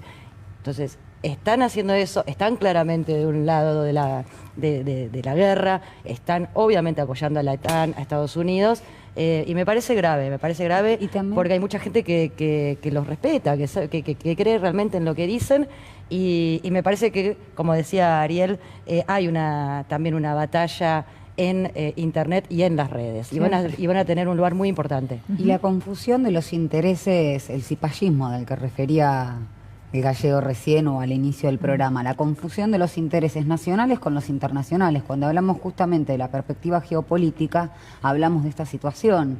Y además también desconoce la tradición de Argentina y lo que sucedió en momentos similares en la Segunda Guerra Mundial, donde los mismos grupos, podríamos decir, los padres o madres de estos mismos grupos políticos que se referencian hoy el día en la ultraderecha, también reclamaban exactamente lo mismo, desacoplando sus opiniones con la de los intereses nacionales y amalgamándolas con los intereses de Estados Unidos y siendo voceros de la embajada y de la OTAN también. Cuando todo esto comenzaba, nos enterábamos de los primeros bombardeos, de la invasión rusa en Ucrania. Lo primero que pensaba es, bueno, ojalá que esto dure poco, ¿no? Que bueno, lo más breve posible. Entendemos todos que es mejor para toda esa gente que inevitablemente iba a sufrir, ¿no? Iba a sufrir en las próximas horas. Ahora, abierta la posibilidad de mediación con Kiev sitiada, con Ucrania sitiada. ¿Qué es lo que creen que puede pasar? Les pregunto a Pedro, Amado, ¿cuál creen que puede ser el desenlace de esto? Yo creo que primero habría que decirle a Milei que el que bombardeó una capital europea fue Clinton, que era demócrata.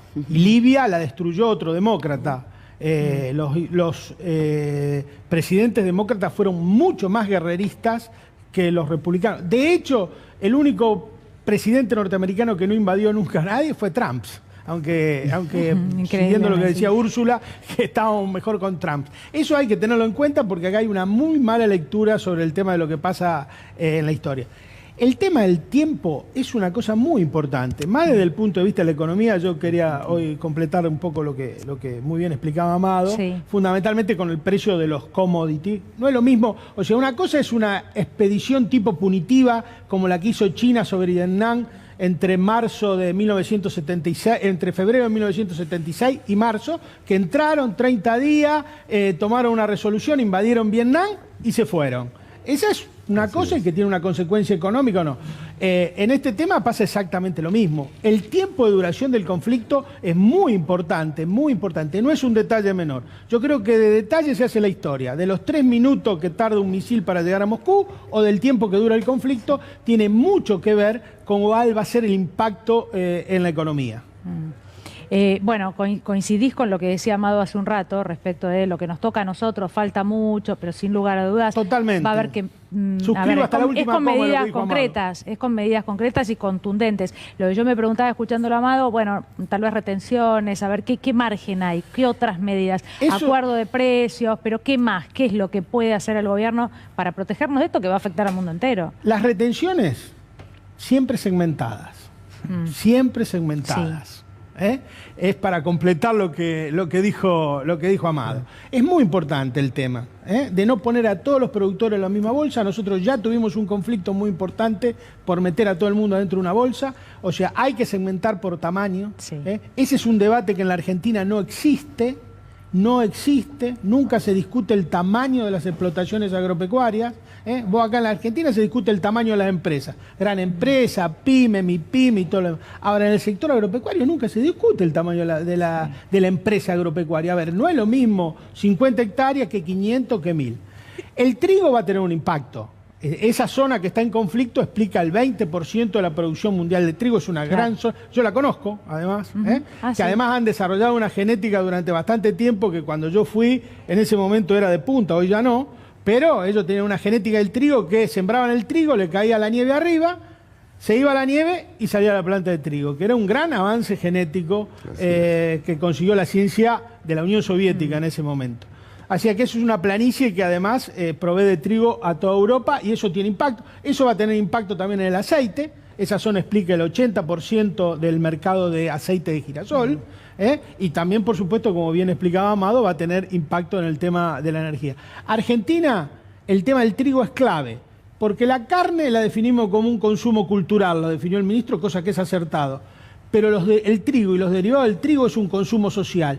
De carne consumimos 47.5 per cápita por año por habitante y de trigo y derivado del trigo 91%. Es un consumo social que debe tener mucho cuidado el gobierno que no se le escape ese índice. Porque tengan en cuenta un tema. El 50% de nuestra población está debajo de la línea de pobreza. De ese 50%, el 75% nos votó a nosotros. Y en el 2023 tenemos elecciones. Pedro, hablabas de retenciones segmentadas. Solo te pregunto esto. Pero el campo ya marcó posición respecto de cualquier medida. De hecho, recurrió a la justicia. Eso es una cuestión para discutirlo. Sí. El campo lo que ha marcado posición sobre el tema de las retenciones es la mesa de enlace, que es la pata agraria de la derecha neoliberal argentina. Hay que ponerlo en ese lugar. Sí. Digo, hay que analizarlo correctamente ese tema. Yo creo que en eso no lo estamos. Creo que estamos negociando solamente con un sector. Creo que hay que sentar en la mesa otros sectores agropecuarios y plantearles seriamente que nosotros vamos a un camino de segmentar las retenciones, que necesitamos armar un fideicomiso para conservar el precio del trigo, que la idea de Feletti es buena y de Julián, que hay que armarla bien. No tiene que afectar a pequeños productores, tiene que afectar a los grandes pools de siembra y a los grandes terratenientes de este país, que nunca les toca a ellos.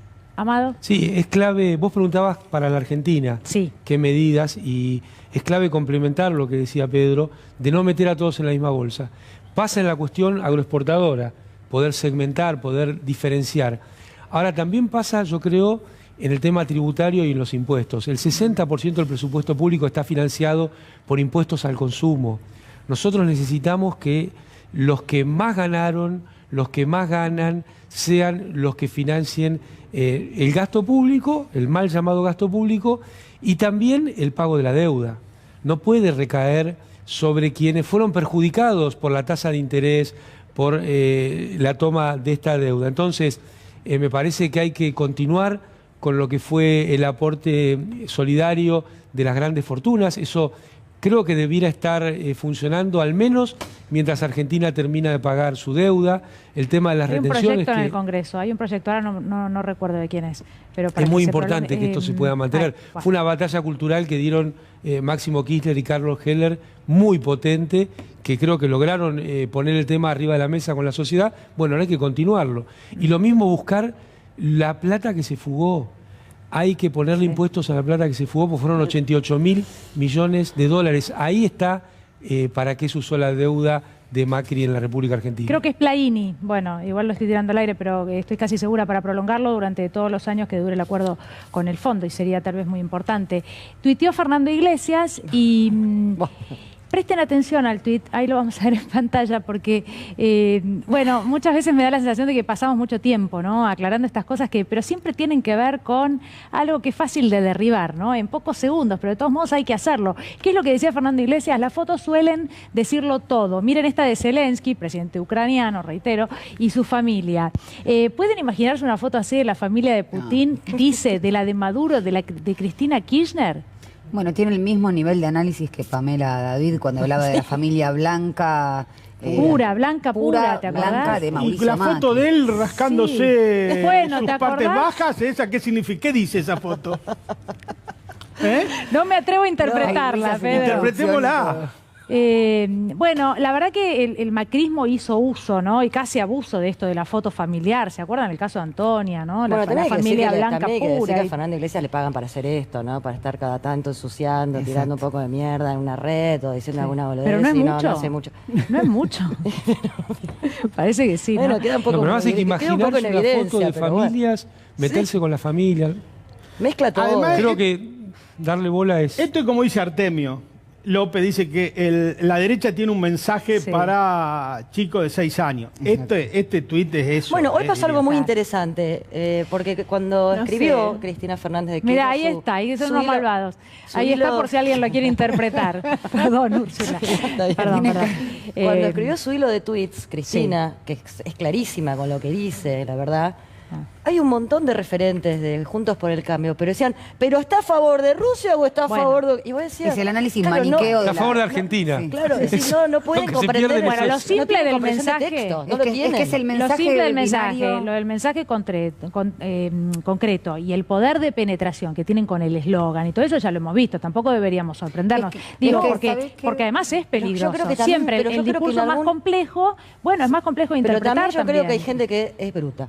Lo tengo que decir así, que realmente no tienen comprensión de texto, que realmente no pueden leer lo que están leyendo y solamente tienen esos eslóganes, como vos decís, Nati, de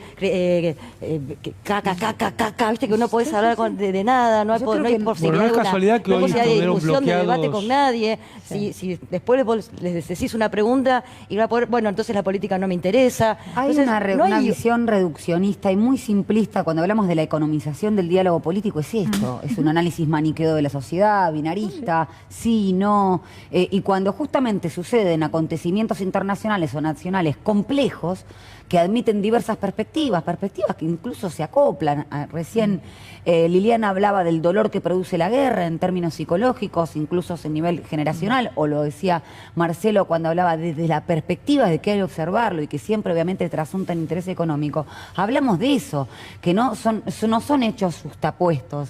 Admite un análisis un poquito más profundo. Pero yo creo que no es casualidad que hayan tratado de cerrar este canal o de cambiarlo de dueños durante el macrismo. A veces naturalizamos cosas o nos olvidamos de cosas que son importantes. Metieron presos a los dueños para que no se pudieran pagar los sueldos, para que no hubiera una voz que fuera disonante a las políticas del gobierno. Pero yo creo que además, en el fondo de la cuestión, es la imposibilidad de tener un debate claro, de poder tener una oposición, porque también es interesante decir, bueno, yo pienso así, yo pienso así. poner los temas en la mesa. Yo creo que se encuentran buscaron oposición en el diccionario, hicieron copy-paste y la repiten, pero me parece que no tienen la posibilidad, porque si tienen que debatir, tienen que hablar, y si hablan van a decir lo que quieren hacer con este país, que es lo que dice todo el tiempo Mauricio Macri, que es hacer lo mismo que hizo, pero mucho más rápido. Mira, quiero preguntarle a Lili, porque acá hay un uso además... Una cosa que... Dale, si no me voy del tema. Pasan cosas lindas en una familia, ¿no? Yo imagino a este señor que escribe, que dice esto que dice. Yo imagino a la familia de Macri. El viejo no se había enfriado en el cajón y se lo trató de ladrón. Los hermanos, cuando van y escriben libros, dicen que el tipo es un ampón, un sinvergüenza, un psicópata, un perverso y qué sé yo.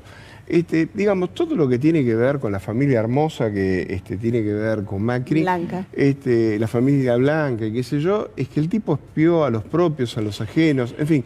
Digo, no sé cuál será el concepto de familia de Maduro, porque la verdad que no me interesa, pero lo que sí me interesa es saber concretamente este señor, que es Fernando Iglesias, qué pensará de su líder.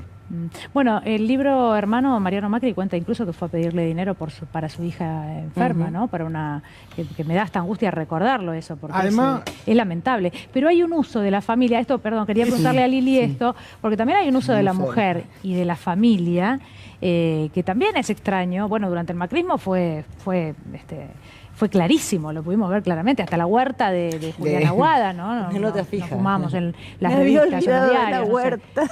La huerta, claro, y la nena y todo eso, a mí ¿no? me parece que acá hay dos cuestiones que me parece interesante. Una, que esto que describían tanto Úrsula como Nati en relación a lo maniqueo, no solo sucede en el ámbito de lo político partidario. Me parece que estamos viviendo un mundo y un momento donde esto se ve en el ámbito de la psicología, en la necesidad de imponer ciertas teorías que suponen que somos computadoras y que en función de eso vamos a reaccionar si hacemos tal o cual cosa. Hay una movida que tiene que ver con el capitalismo y el neoliberalismo muy fuerte. Hay que leer a Naomi Klein y el no logo y la teoría del shock para entender de qué se trata, cómo nos objetivan, cómo nos convertimos en objetos, donde discutir se convierte en peligroso, donde el otro, si discute y no está de acuerdo, es realmente alguien que se constituye en enemigo. Y algo que decía Ariel Garbers que me parece muy interesante: los algoritmos nos llevan a ser cada vez más endogámicos. Una cliquea, tuitea, escribe y rápidamente, por eso el doctor Ubeira hace también en no estar en las redes, él lo dijo con claridad, yo de eso no quiero saber de nada. La información que te llega es aquella con la que vos estás de acuerdo. Y este es un problema, igual que el lenguaje, nos achica el pensamiento en vez de ampliarlo. Está claro que en el macrismo hubo todo el tiempo una doble vara. El mejor ejemplo es en el macrismo donde se discutió el tema del aborto. Y esto nos lo dicen todo el tiempo. Cristina no quería discutir y entonces no salía la ley, es cierto, pero a Cristina se la peleábamos desde adentro. Todas con Cristina, existía con Cristina y había un montón de militantes que queríamos que... Ahora, Macri sabía bien que habría la discusión, pero que la ley no salía. Quiero retomar el obelisco de Larreta. Sí. Larreta y Acuña se la pasan hablando de la educación. Y lo que hicieron fue cerrar escuelas. Las escuelas se caían a pedazos. No hay vacantes. Miles y miles de chicas y chicos se quedan sin vacantes. 50.000, no tenía el número. Están amenazando con cerrar una escuela de sordomudos histórica. ¿Saben en qué la van a convertir? En una vinoteca. Sí, señora, es cierto eso. Entendamos esto. Se rasgan las vestiduras hablando de la educación y cierran escuelas para abrir vinotecas. Y te sumo algo, ¿no? Y además, cuando alguien puede romper ese cerco mediático que tan bien pago tiene Horacio Rodríguez Larreta, llama la atención, porque cuando le preguntan sobre las vacantes, que es una realidad, porque vemos a las madres, a los padres, te dicen no. Está todo bien. Eso es mentira. Bueno, me pasó con las computadoras, me pasó a mí preguntándoles por las computadoras que no entregaban en pandemia, ¿se acuerdan? Era impresionante como ellos negaban totalmente la realidad. Bueno, se trata de eso, de negar la realidad. Bueno, también la justicia, ¿no? Después, que es otro capítulo aparte. Pero además la Constitución no dice que la política exterior es del Poder Ejecutivo Nacional. ¿Cómo alguien pinta un obelisco o lo que sea con los colores de un país en una guerra, ¿no? Es verdad también. Lili, lo que pasó con Elisabetta Piqué, me dicen que lo tenemos para verlo ahora, esta semana. Sí. Algunos probablemente no lo hayan visto, si no tienen redes. El doctor Ubeira, por ejemplo, cuando en las redes a full. Es extraordinario. Es extraordinario. Véanlo. Estás viendo movimientos de tropas en el centro, es una sirena antiaérea. Las sirenas, así que me voy a tener que... Toma refugio. Toma refugio, alejate de las ventanas.